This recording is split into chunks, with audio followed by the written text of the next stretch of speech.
Hello friends, मी Supriya Kurhade. Social स्टारमध्ये तुम्हा सर्वांचं खूप खूप स्वागत. आणि आज आपल्या सोशल स्टारमध्ये एक असा व्यक्ती आलेला आहे जो नेहमी सगळ्यांचे इंटरव्ह्यूज घेत असतो, मात्र आज मी त्याचा इंटरव्ह्यू घेणार आहे. अमुक तमुक या पेजचा डिजिटल क्रिएटर ओंकार जाधव आज आपल्यासोबत आहे. आपण त्याच्या कार्यक्रमात खूप खूप स्वागत करूयात. ओंकार, तुझं खूप खूप स्वागत. Thank you so much. आणि आज मलाच फार आनंद झालेला आहे की तू सोशल स्टारच्या प्लॅटफॉर्मवर खरं तर आलाय, कारण अमुक तमुक मी पण प्रचंड फॉलो करते. अतिशय सेन्सिटिव्ह असे विषय तू तिथे खरं तर हाताळत असतो. आणि आज तुला काहीतरी वेगळं वाटत असेल, कारण नेहमी तू सगळ्यांना इंटरव्ह्यू करतोस. आणि सोशल स्टार म्हटल्यानंतरच मला असं दडपण आलंय, पण ठीक आहे, कारण तू नेहमी सगळ्यांना रोस्ट करतो आणि आज आम्ही तुला रोस्ट करणार आहोत. तर कसा हा सगळा प्रवास सुरू झाला? भाडीपला होतास बरेच वर्ष आणि त्याच्यानंतर कट टू अमुक तमुक. तर काय सांगशील या सगळ्याबद्दल? एक तर खूप काळ विचार होता की पॉडकास्ट करायचं. म्हणजे मी आणि शार्दूल त्याच्या आधी बरेच महिने वर्ष मुंबईत होतो. पुण्यात शिफ्ट झाल्यानंतर मी असं शार्दूल एक दिवस असे रॅन्डम भेटलो आणि आमचं असं झालं की नाही, मराठीत चांगले पॉडकास्ट नाही आहेत. कारण तो आणि मी एकमेकांना असे फार पॉडकास्ट हिंदी इंग्लिशमधले शेअर करायचो की हे ऐक वगैरे. आणि आमचं झालं की मराठीत पॉडकास्टच नाही आहेत वगैरे. तर ते कॉन्व्हर्सेशन तिथे झालं. त्याच्यानंतर काही दिवस गेले आणि आम्ही एकमेकांना फोन केला रॅन्डम, आणि मला तुझ्याशी बोलायचं असं म्हटलं. आणि त्यालाही सेम बोलायचं होतं, मलाही सेम बोलायचं होतं. आम्ही भेटलो आणि त्या दिवशी अमुक तमुकची कॉन्सेप्ट फायनल झाली. आम्ही डोमेन विकत घेतलं. सगळं ते एका दिवसात लॉक झालं आणि पुढच्या महिन्याभरात आमच्याकडे ऑफिस होतं, टीम सेट झालेली होती आणि अमुक तमुक सुरू झालं होतं. तर ते करायचं होतं. ती अपॉर्च्युनिटी दिसली की आत्ता करू शकतो. दोघंही त्या आयुष्याच्या टप्प्यात होतो की जिथे आम्ही शोधत होतो की आम्हाला काहीतरी आता वेगळं करायचंय. आणि मग अमुक तमुक हॅपेंड. आणि तुझं बालपण कुठे गेलं? मी पुण्यातलाच, तर लहानपणापासून पुण्यातच होतो. ओके. सो मग असं कुठेतरी जेव्हा कॉलेजला वगैरे असतानाच ठरवलं होतं की पुढे जाऊन साधारण असं काहीतरी आपल्याला करायचं? क्रिएटिव्ह आवड होती, त्याच्यामुळे शाळेत असताना नाटक करायचो. कॉलेजमध्ये असताना त्या नाटकाच्या सर्कल्सच्या अराउंड असायचो. म्हणजे मी काय कॉलेजमध्ये नाटक वगैरे नाही केलं फारसं, पण इतर कॉलेजमधल्या बाहेरचे जे नाटकांचे ग्रुप्स असायचे तिथे नाटक करायचो. त्या क्रिएटिव्ह फील्ड सोबत कायम जोडलेला होतो. त्याच्यामुळे हे करायची आवड होती, ते करायचं होतं. म्हणूनच मग युनिव्हर्सिटीत मग मास मीडियासाठी ऍडमिशन घेतलं होतं. मीडिया अँड कम्युनिकेशनमध्ये मी मास्टर्स केलं. मग नंतर भाडीपाची अपॉर्च्युनिटी आली, मग तिथे गेलो. मग तिथे 5 वर्ष होतो. आणि मग नंतर फिल्म्सना असिस्ट करत, तसं म्हणजे एक्झॅक्ट काय करायचं होतं हे ठरत नव्हतं. म्हणजे ते शोधतच होतो. अजूनही बहुतेक शोधतोच. खरं तर फार वेगळे विषय हाताळतोयस, म्हणजे आणि फार बोल्ड विषय आहेत अमुक तमुकवर, जे मी पण फॉलो करते की एक्स्ट्रा मॅरिटल असेल, डिवोर्स असेल, मग तुम्ही भांडू शकता का, किंवा पुरुष पण भारी देवा, हे एक काहीतरी वेगळं केलंस. तर मग हे सगळे विषय का करावे असं वाटतात तुला ॲज अ माणूस म्हणून? काय वाटतं? एक तर ऑनेस्टली मी स्वतः असा माणूस आहे ज्याला अनकम्फर्टेबल कॉन्व्हर्सेशन्स करायला आवडतं. तर मला आवडतं, म्हणजे मी तो माणूस आहे ज्याला खूप लोक असतात ना की ज्यांना भांडायला नाही आवडत किंवा एखाद्याला कन्फ्रंट करायला नाही आवडत. की मला वाईट वाटलं ना तर मी ते स्वतःपर्यंत ठेवतो आणि मी कुणाला सांगत नाही. पण मी तसा नाहीये. मला जर तुझ्यातलं हे खटकलं तर ना मी तुला येऊन सांगणार की मला हे नाही आवडलं, हे केलं असतं तर बरं झालं असतं. तर आय एम कन्फ्रंटेशनल पर्सन. त्याच्यामुळे मी आपोआपच अशा सिच्युएशन मध्ये अडकतो जिथे अनकम्फर्टेबल कॉन्व्हर्सेशन्स होतात. आणि मग त्यातनं ते आपोआपच लक्षात आलं की नाही, आपल्याला जमतात हे अनकम्फर्टेबल कॉन्व्हर्सेशन्स करायला. आणि बाकी कुणीच करत नाही. तर मला असं होतं की का बोलत नाही. म्हणजे खरं तर किती सोपी गोष्ट आहे.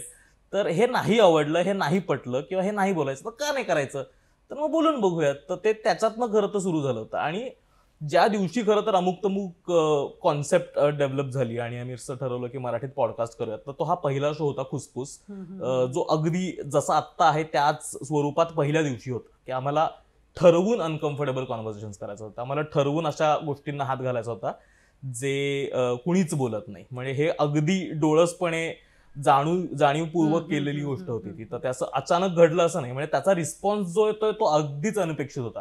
आम्हाला असं वाटलं की नाही, आम्हाला फार लोक टीका करतील. आणि ते नाव पण फार ऍप्ट आहे, खुसफुस. कारण जनरली अनकम्फर्टेबल कॉन्व्हर्सेशन्स हे फार खुसफुस किंवा विस्परिंग मध्येच होतात आणि ते असे मोठ्याने कोणीच बोलत नाही. आणि जसं तू म्हणतोयस की का नाही म्हणजे या विषयावर बोललं जात, तर फार बेसिक विषय आहेत, एक्स्ट्रा मॅरिटल किंवा त्याशी रिलेटेड काही फिजिकल गोष्टी, सेक्शुअल गोष्टी, ह्या विषयांवर बोललंच जात नाहीये माझ्या मते. बोलायचं सगळ्यांनाच असतं, पाहायचं सगळ्यांनाच असतं, ऐकायलाही सगळ्यांनाच आवडतं, पण मग त्याविषयी मोठ्याने बोलायचं नसतं. तर ते तुला काय वाटतं, म्हणजे इतके इंटरव्ह्यूज आतापर्यंत करत आलास, तर काय वाटतंय की म्हणजे असं का होतंय की माणसांना बोलायचं नाहीये, मग ते घाबरतायत का काही सोशल प्रेशरमुळे असं होतं? मला असं वाटतं की ते सोशल कन्स्ट्रक्टच असं आहे ना की आपण प्रश्न विचारण्याला फार प्रोत्साहित नाही करत, फार एनकरेज नाही करत. तर ते होणं फार गरजेचं आहे की हे का बाबा असं. एकदा तसा तो प्रश्न पडायला लागला ना की आपण मग त्याचे उत्तरापर्यंत पोचतो, त्याचा उलगडा होत जातो, काहीतरी त्यातनं सापडतं. मला वाटतं ती सिस्टमच अशी डिझाईन्ड आहे ना, सोशल सिस्टीम, की जिथे तुम्ही प्रश्न नाही विचारले पाहिजे यासाठी तुम्हाला प्रोत्साहित केलं जातं. तर मला वाटतं ते ब्रेक करून कॉन्व्हर्सेशन्स केले, काही गोष्टींची उत्तर शोधली, स्वतःसाठी असतील, आपल्या आजूबाजूच्या लोकांसाठी असतील, तर आय थिंक कुठेतरी पोचू. तर ते प्रश्न विचारले पाहिजे. मी बेसिक आहे, खूप बेसिक आहे, की हे का बाबा असं, मी प्रश्न नाही विचारायचा, का नाही विचारायचा, म्हणजे त्याचं उत्तर मिळू देत, जे काही असेल चूक बरोबर ती दुसरी गोष्ट आहे, पण प्रश्न पडला पाहिजे मुळात. आणि हा जो काही अनपेक्षित फीडबॅक किंवा चांगला प्रतिसाद जो तुला येतो त्याच्यातून माझ्या मते एक गोष्ट तर निदर्शनास आली की लोकांना भले त्याच्याविषयी बोलणं आवडत नाहीये पण ऐकायला हे आवडतंय, बोलायला पण आवडतंय. जेन्युइनली सांगू का, म्हणजे खूप चांगले चांगले लोक तुझ्या प्लॅटफॉर्मवर येत आहेत बोलायला. आणि खरंच म्हणजे जे काही कंटेंट ऐकतोय मी माझ्या ऑफिसमध्ये बऱ्याच जणांना सांगते की अमुक तमुक फॉलो करा किंवा पहा. आणि म्हणजे बरेच जण असे आहेत की ते फॉलो करतायत, कारण हा कंटेंट कुठेही मिळत नाहीये. बऱ्याच रील्स स्क्रोल होत राहतात पण त्यातून काहीच मिळत नाही, यातून काहीतरी छान मिळतंय. एकतर झालं काय माहितीये का, आम्ही सुरुवात केली होती तेव्हा अंदाज नव्हता की हे इतकं मोठं स्वरूप होईल याचं. ज्यावेळेस आम्ही बोलायला सुरुवात केली, एकतर हे इतकं कॅज्युअल कॉन्व्हर्सेशन होतं. आम्ही जसे गप्पा मारतो आता, आपण जसे गप्पा मारतो त्या सेटअप मध्ये कॉन्व्हर्सेशन होतं. त्याच्यामुळे त्याला उगाच काहीतरी एक इंटेलेक्च्युअल आव नाहीये की काहीतरी आपण चर्चा करतो आहोत. काहीतरी होतं काय माहितीये का, माझा हा खूप काळापासूनचा प्रॉब्लेम आहे की ज्या वेळेस कुठल्याही पद्धतीची चांगली चर्चा होते, माझं असं म्हणणं नाही की याच्या आधी कोणी डिव्होर्स बद्दल बोललं नाही किंवा एक्स्ट्रा मराठन्स बद्दल बोललं नाही, पण ते सेटअप्स असे असायचे ना की त्या सेटअप्समुळे असं वाटायचं की मी याचा पार्ट नाही. ते साचेबद्ध, ते इतकं साचेबद्ध असतं. आम्ही फक्त काय केलंय तर ते आपल्या भाषेत गप्पा मारतोय आणि आमच्या पद्धतीने गप्पा मारतोय, तर ते आपले कॉन्व्हर्सेशन वाटायला लागतात. तर ते गप्पांचं स्वरूप आलं. आणि सगळ्यात मोठा feedback over period of time जो आला, ज्याचा फार म्हणजे दडपण येतं आणि जबाबदारी वाटते, ते म्हणजे लोक आम्हाला मेडिएटर्स समजतात त्यांच्यात आणि त्यांच्या आईवडिलांच्या जनरेशनमध्ये. म्हणजे आमचा जेवढा ऑडियन्स हा आपल्या वयाची लोक आहेत, तितकेच आपल्या आईबाबांच्या वयाची लोक आहेत. तर त्यांचं असं होतं की अच्छा, तुम्ही सगळे या फिलिंग्स मधनं, या गोष्टींमधनं जाता, हे आम्हाला कळतं तुमच्यामुळे. सगळ्या लिंक्स माझ्या आईला पाठवत. ओ वाव, प्रचंड आवडतं. एक्झॅक्टली. तर आम्हाला एक मध्यंतरी मेसेज आला होता की ती मुलगी डॉक्टर होती, 8 वर्ष डेट करतायत ते, आणि त्यांचं इंटरकास्ट मॅरेज होतं, म्हणजे इंटरकास्ट लव्ह स्टोरी होती.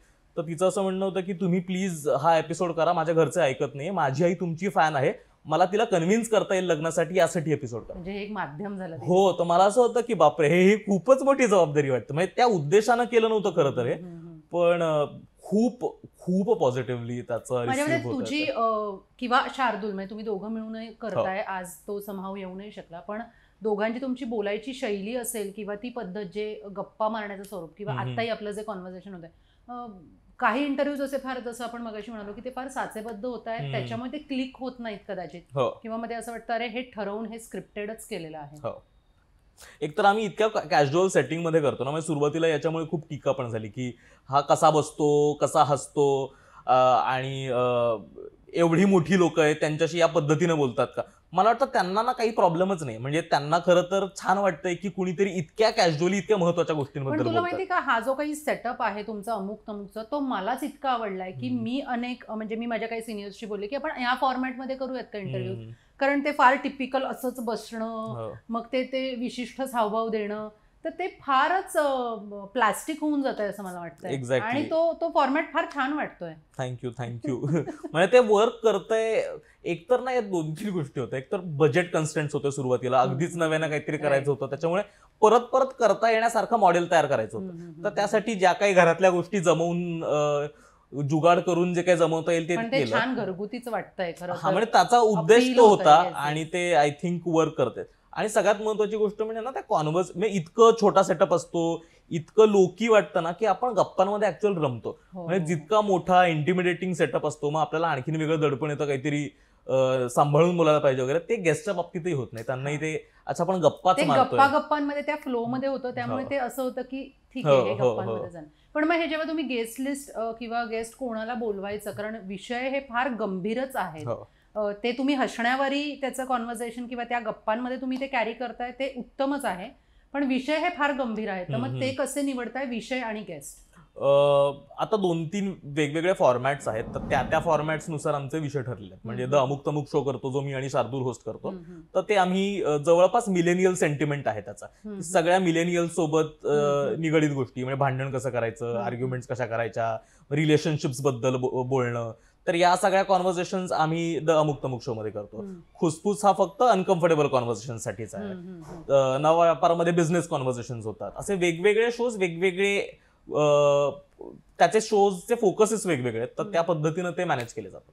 आणि हे सगळे विषय हाताळताना कुठेतरी माणूस म्हणून तुला स्वतःला घडताना मदत होतीये का? ऑफकोर्स, म्हणजे मला स्वतःला जाणवतंय की एखाद्या गोष्टीबद्दलचा पर्स्पेक्टिव्ह, आणि हे एपिसोडमध्येही होतं. म्हणजे परवा लिटरली ग्रीफचा एपिसोड आम्ही शूट करत होतो, ज्याबद्दल आम्ही ग्रीफ बद्दल बोलत होतो, आणि मला असं कायम वाटायचं की हे किती क्रूर आहे ना, की जितक्यांदा एखाद्या व्यक्ती घरी कोणीतरी एखाद्याची व्यक्ती गेली तर सतत लोक येऊन भेटतात, त्यांना विचारतात, तर मला त्याच विषयी बोलतात, तर मला कायम क्रूर वाटायचं. मला असं वाटायचं हे इतकं असं कसं असू शकतं, नाही असलं पाहिजे. आणि कालच्या एपिसोडमध्ये आम्ही ते डिस्कस केलं, तर त्या बोलताना कॉन्व्हर्सेशन मध्ये मॅम म्हटलं की नाही, हे खरं तर ही सिस्टीम डिझाईन्ड आहे तुम्हाला त्या ग्रीफमधून बाहेर पडण्यासाठी.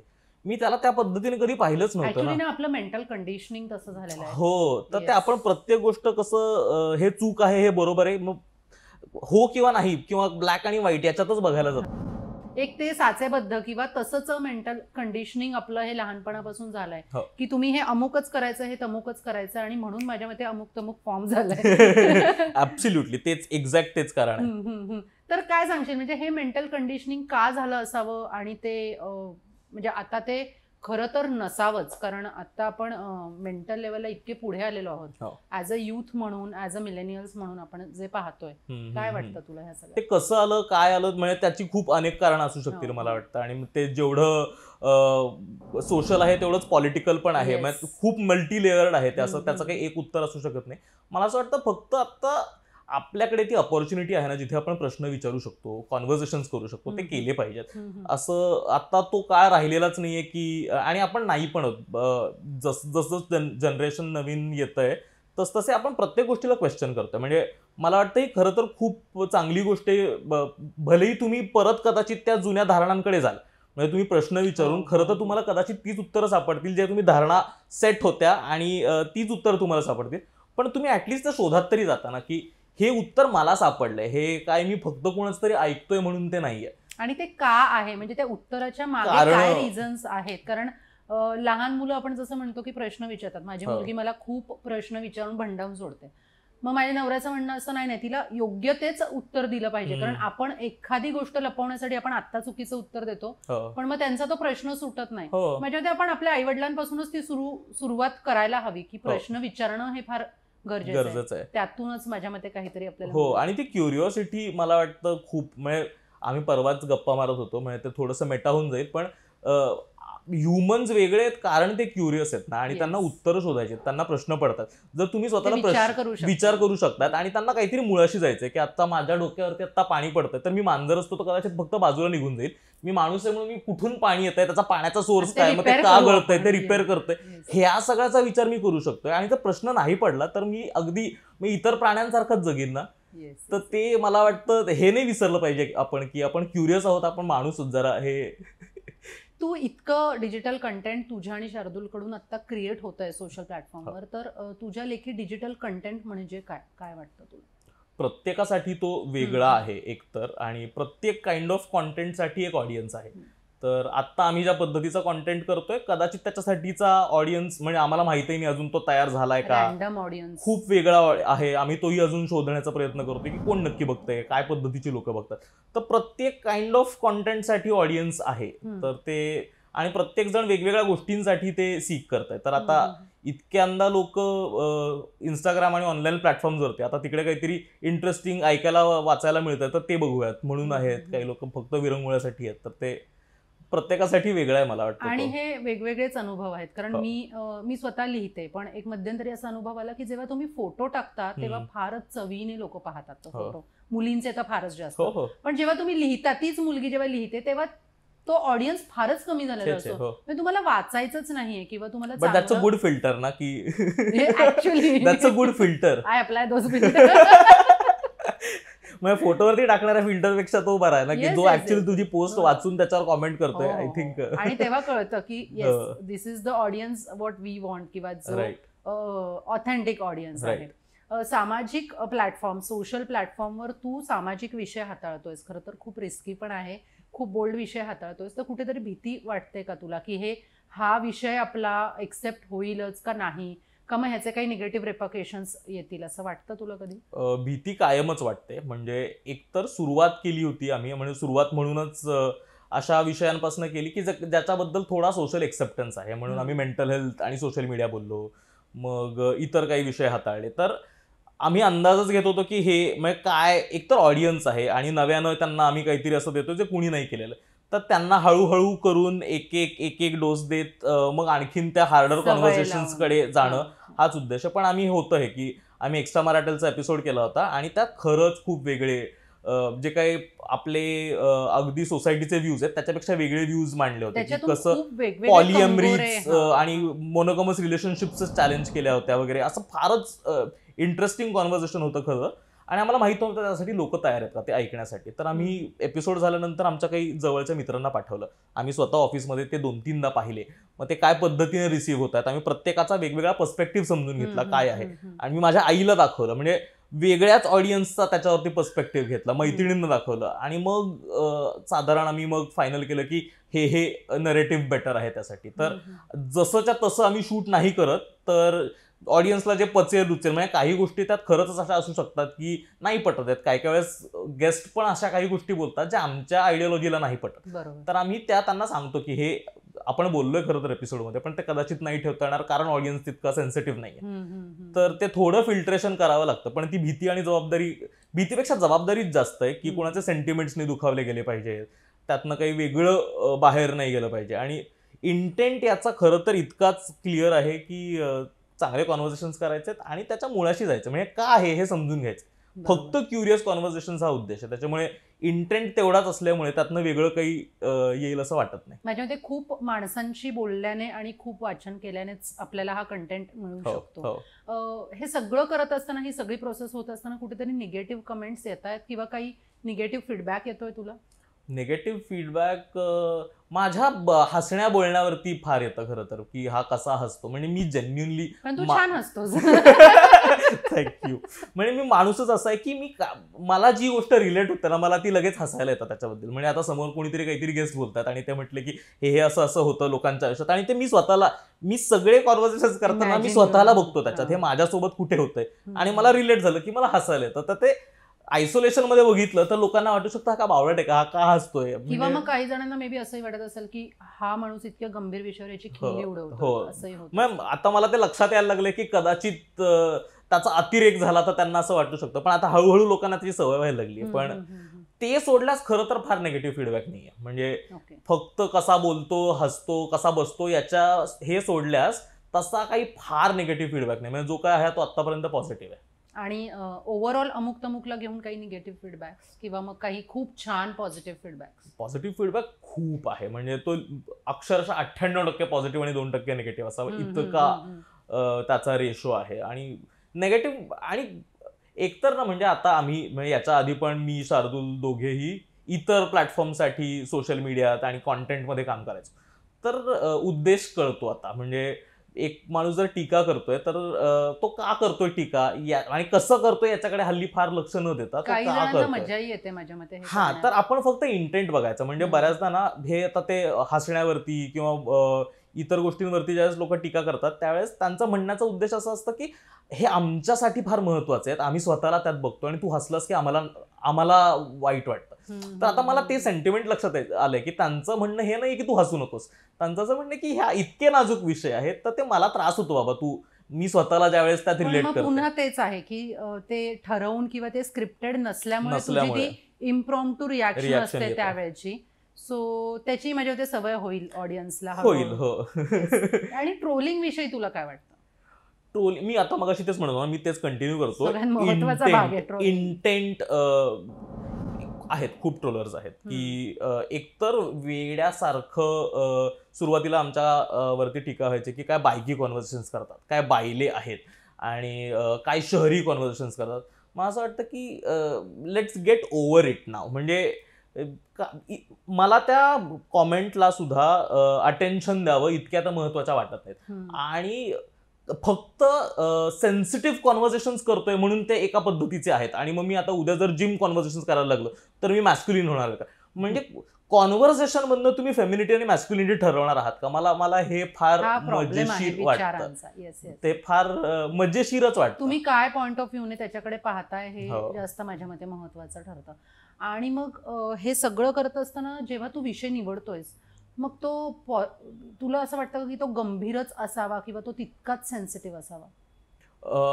आम्ही खरं तर जेन्युअनली भांडण हा विषय घेऊन कॉन्व्हर्सेशन केलं. खरं तर ते काही अजिबात महत्वाचं कॉन्व्हर्सेशन नाही. नाही ऐकलं तरी फरक नाही पडणार. आम्ही तर सेन्सिटिव्हली त्याबद्दल कुठल्याही कॉन्व्हर्सेशन बद्दल सेन्सिटिव्हली गप्पा मारता आल्या पाहिजे आणि वेगवेगळे पर्स्पेक्टिव्ह समजून घेता आले पाहिजे, हा उद्देश आहे. त्याच्यामुळे टॉपिक कुठलाही असू शकेल त्याच्यावरती सेन्सिटिव्ह आणि सेन्सिटिव्ह कॉन्व्हर्सेशन करता येतील का आपल्याला, हा आमचा प्रयत्न असतो. आणि या सगळ्या इंटरव्ह्यूच्या दरम्यान माणसांना बोलतं करणं, कधी कधी असेही गेस्ट येत असतील, म्हणजे ऍज अ अँकर म्हणून मी तुला हा एक दुसऱ्या अँकरला हा प्रश्न विचारते की असं होतं का की बाबा एखादा गेस्ट आला आणि तो एका वाक्यात उत्तरवाला गेस्ट आहे, तर मग त्यांना कसं बोलतं करतो? नाही, तो ते खूपच मोठं चॅलेंज आहे. म्हणजे काही वेळेस असं होतं की आधी लोकांसोबत गप्पा मार, आता आमचा हा फार प्रॉब्लेम होतो की आधी गप्पा मारल्या ना की मग ऍक्च्युअल शूटच्या वेळेस कुणी ओपन अप होत नाहीत फारसे. मग ते असे गप्पा बसतात. त्यांना असं वाटतं की आपण हे कॉन्व्हर्सेशन मेंटली आधी केलेलं आहे, तर ते परत सेम येत नाही. आणि मग नाही, ते it's basically your people skill की तुम्ही कसं त्यांच्याकडनं काढून घेतात. तर ते